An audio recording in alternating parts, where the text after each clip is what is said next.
Jeff Stolberg is here, stolberglaw.com. You can also reach him at 544-7693, weekly chat with Jeff. And it's good to see you, first off. Good morning. Welcome back. Wednesday. I have a question for you. Where are we at with this whole, and maybe you don't know because you're a busy man and you're working and stuff like that, but they're talking about a bike path from downtown SLO to connect Foothill. And people have asked us questions, and we don't know too much about it. But they've asked us questions about like what does the city plan on doing? Well, I don't know intimately what the city plans on doing, but I did hear on local talk radio yesterday afternoon that there's some pretty contentious stuff going on with the city council right now in certain neighborhoods because they're trying to take some old San Luis neighborhoods that have been car friendly for the last 75 years and make them essentially bicycle-only streets, which would take away parking from residents that live there. And I understand it's a very contentious issue. What? Wait, what? And we're talking about the Anholm district, right? In that area by Lincoln Market. And I believe some. There's other really good ideas. They've connected the city to the sea, so you can ride a bicycle now. All the way from San Luis out to Port San Luis. Mm-hmm. Of course, people ride bikes from San Luis Obispo out to Morro Bay and Cayucas all the time. We see bike clubs on Sundays in Cayucas having coffee. They come out and it's a turnaround. No, it's awesome. It's an awesome place to live if you're a bicycle. And they come back. In my profession, what happens is when cars and bikes come together in a bad way, is usually when I see it, and it's when a car hits a bicycle, usually the bicyclist loses. Yeah, no, that makes a lot of sense, and it's good they're making more bike paths. Unless you're Jeremy's truck, the bicyclist won that one. That was a hit and run. I don't have proof, but the cop thought he was a bicyclist in my truck. The dent was just about as wide as the front tire of a bicycle. And you know what? I was parked up against the sidewalk, and so that he was riding on the sidewalk. You're not supposed to do that if you're a bicyclist. That's one hell of a set of handlebars he had on that. Some kind of monster truck. Made out of iron? Probably from Bakersfield. Had lifted tires, and he was wearing black socks, black shirt, black pants. Well, although it doesn't appear, though, sometimes when you're out there on the road, cyclists have to adhere to all the same rules. But they don't.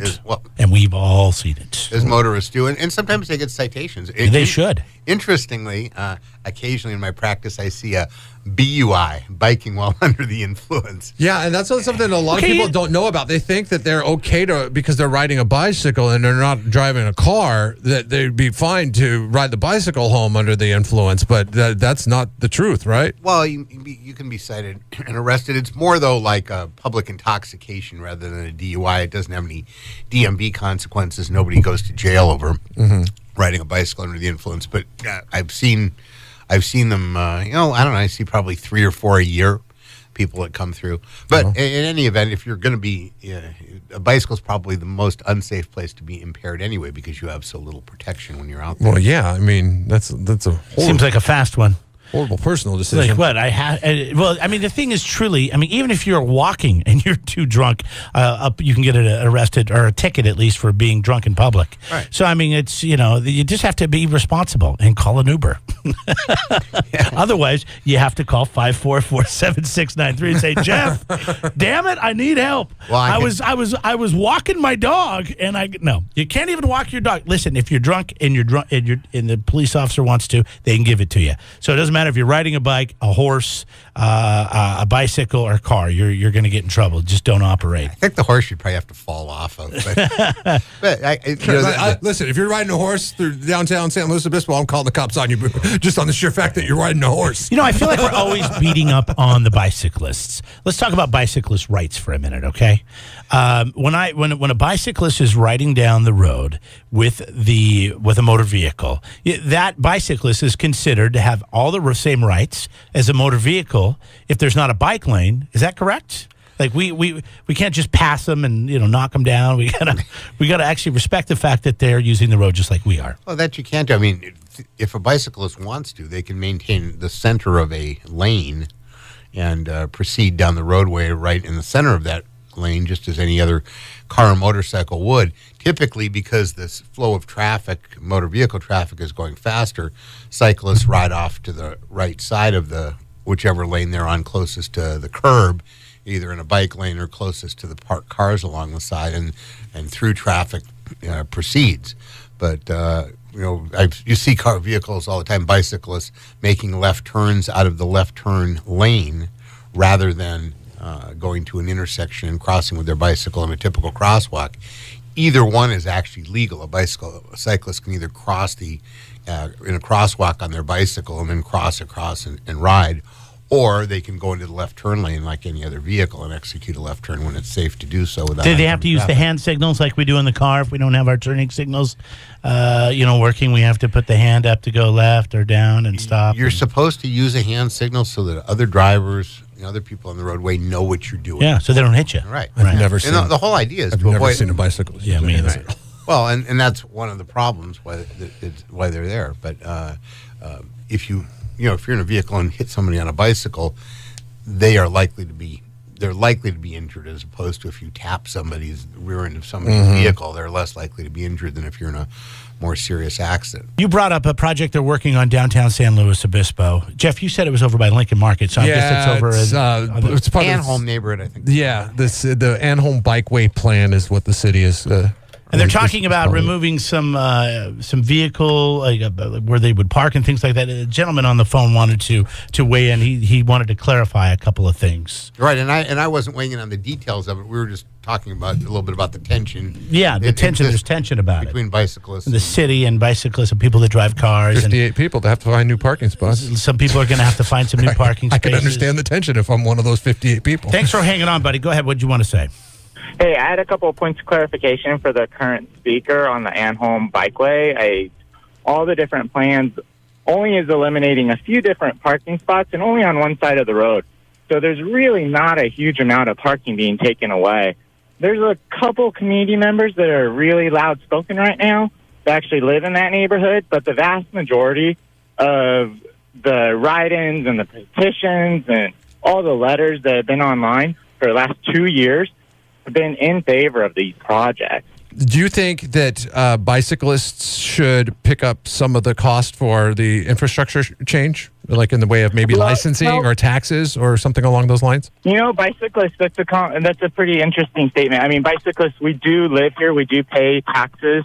We pay property taxes. I mean, all of us are also drivers, and there's very few cyclists that I know that don't drive. I mean, to be quite honest, I'm in a car right now. So, I mean, we are paying into the same infrastructure costs as other people that are using them more frequently. Mm-hmm. One thing to think about is that the impact of a cyclist or a walker on a roadway is so much less than a car traveling. I mean, a 2-ton car puts a lot of pressure on the road surfaces as well as just the infrastructure in general around town. But they were made for cars. Well, the infrastructure, the roads, they were designed for people to drive on, right? I mean, that's... Oh, absolutely, yeah. I mean, I use them every day. Okay. All right. Thank you for the call, and thanks for clearing some things up. We appreciate it. No problem. You take care. Thank you very much. Have a good day. I love that he's passionate and he felt to call in. And I know there's people that, feel very strong about bikes. But, it's just funny when he brings up about the roads because the engineers design the roads for cars, not people to walk or ride bikes on. That's why we have bike paths and we have, cross sidewalks, things of that nature. He mentioned that it was driving. So he wasn't riding his bike. It's too damn cold this morning to ride a bicycle. I'm gonna.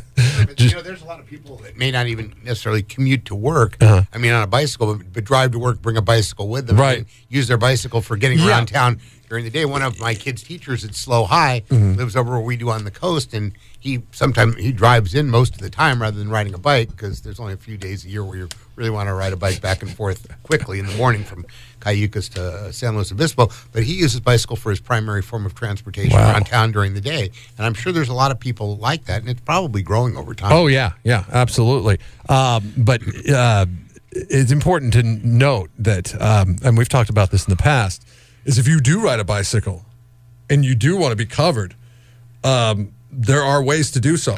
Sure. I mean, most people, as the last caller said, like to ride a bicycle, but they also drive a car. So if you are a cyclist, one thing you really ought to do is pull out your auto insurance policy and look at what you have for uninsured motorist coverage, underinsured motorist coverage, and medical payments coverage, because and you should inquire of your agent whether that specific policy that they're placing you with will cover you if you are on a bicycle. Mm-hmm. Most will. if there's contact between the two. But you want to make sure. Because Because insurance policies differ. The more bare bones a policy you buy, the more likely it is not to have the kind of coverage that would really be a big benefit to you if you were hurt badly on a cyclist by somebody that didn't have enough insurance. They say the regular cyclists have an accident, every 3 to 7 years that causes some kind of significant injury if they spend a lot of time on the roadway. And so certainly you'd want to make sure you had good health insurance. And if you have the ability to get that additional coverage for almost no money under your auto policy, most people ought to avail themselves. Yeah, and when you look at it, it's undeniable that most of the time when a vehicle and a bicycle tangle up, the bicycle loses that battle. So that is something you would probably want to double check, triple check, make sure that you talk to the agent. Not just one of those things you fill out online, talk to the agent and get some clarification on. Right, and that information isn't going to be on the back of the little card that you carry in your wallet. Exactly. What you really need to do is pull out your policy and what they call the declarations page and see what's on there for uninsured motorist coverage, medical payments coverage, and call your agent and say, I ride a bicycle a lot. I use it as a second form of transportation. If I'm injured on the bicycle because I'm hit by a car, are any of these coverages going to take care of me? And if they say no, you might want to ask the follow-up question, which is, could you place me with a carrier that would give me broader coverage to cover those incidents as well? We're asking you the question this morning, do you think bicyclists should pay some of the cost for converting city streets to be more bicycle-friendly? Your options on the KZOZ poll question are yes, why should motorists pay for something that only hinders them? Or no, bicycles are only good for the community and there needs to be more bike access. They've done some great things with bicycle paths and walking paths where you don't have to, be on the road with motorists, which is kind of how I like to roll. I bought a bike. I like to ride it. I brought it to work and I would ride it out in Edna Valley. But then, those roads weren't really meant for bicyclists. I mean, they've got big trucks, farm trucks that are going pretty fast. Tell bicyclists that, and they would disagree with you. Well, no. What do you mean? I'm kind of speaking on behalf of a bicyclist right now. Yeah, but not. I'm just saying it's not the safest place to ride because there's not a space for you. Yet it's beautiful, right? That's where you want to ride, but then you've got a lot of hills and blind spots, and you got a lot of big trucks and things like that. So they've done some other great things with bicycle paths here. If there was just a way to where you could make it to where both could work together, meaning that maybe the bicyclist didn't have to travel on the road, but there could be a bike path. I have a solution. The side of the road. You build a sky bridge, and then on that sky bridge, that's where bicyclists go. Well, I don't think that's a solution. I mean, you got to have Bill Gates money to come in here and do something like that. San Luis Obispo. Why would he pick here, And that would probably take a lot. We did have somebody who wanted to weigh in on this. What'd you want to say, man? I think that they definitely should ante up and pay for some of the stuff, especially with the infrastructure changes that they definitely kind of enforce upon us. Like with me, I own a fishing boat. Not only do I pay to register my fishing boat in California, I also pay to register the trailer, which I can use for nothing other than my boat. Also, I'm taxed on top of that because because I have a fishing boat. Yeah, so, all right, thanks for the call. I mean, I understand what you're saying. He's getting taxed 3 times for his thing that he doesn't even use on the road, but he's getting taxed for his trailer that pulls, but the boat's already getting taxed. I have a boat. So you pay a one-time registration fee for the trailer, but then every 2 years, you have to register your boat. Now, I don't know if the ocean might be a little bit different. You might have to do it more often. But I mean, it's the ocean. It's not a path. It's not a road. It does not have a bottleneck nature to it like a road does. Like a road, a car's on a road, and a car parks on the road, and that's where the problem lies because the bicycles also want to use that road. The ocean, it's the Pacific Ocean. It's the biggest ocean in the world, okay? I mean, it's like you're just out there tooling around. You could pretty much be fine with not having to run into anybody, yet you're paying tax to use that ocean, yet bicyclists don't need to use tax, aren't taxed in any way. I mean, I think what this comes down to is a discussion in which if communities across the state are if they are allowing for better bicycle access, but then the bicyclists don't have to pay for this access, who ends up paying for it?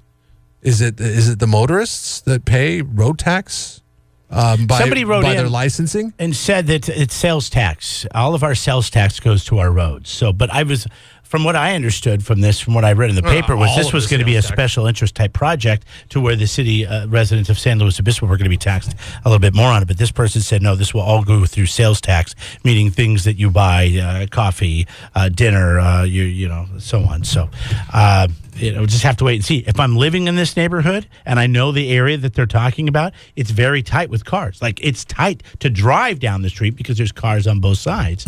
And, you know, parking is limited. And to think that you might have to park somewhere else, and maybe you should move out of San Luis Obispo because it's being overrun with bicyclists. The people that are living in this area, If you don't like it. which are really, I mean, this is a very expensive neighborhood. Okay, I mean, like the house values are like $800,000, $1 million. That's slow. Yeah, and they bought these houses in this area with the notion that, okay, I would be able to park on the street.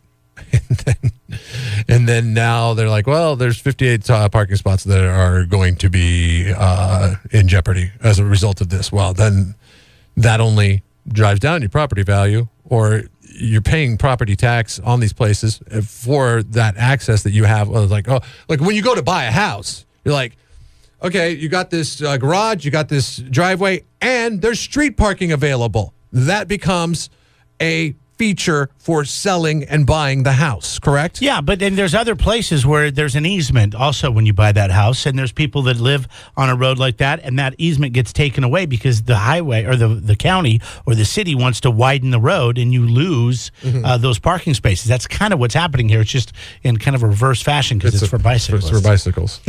So, I mean, KZOZ.com to vote in the poll. have you ever been to a more bicycle-friendly city than San Luis Obispo? No, I have not. I've no. never either. No, this should just be called Bike Slow. I mean, that's what we should call this place. Just take out San Luis Obispo and call it bike friendly. Good morning. Jeff and Jeremy in the morning on 93.3 KZOZ.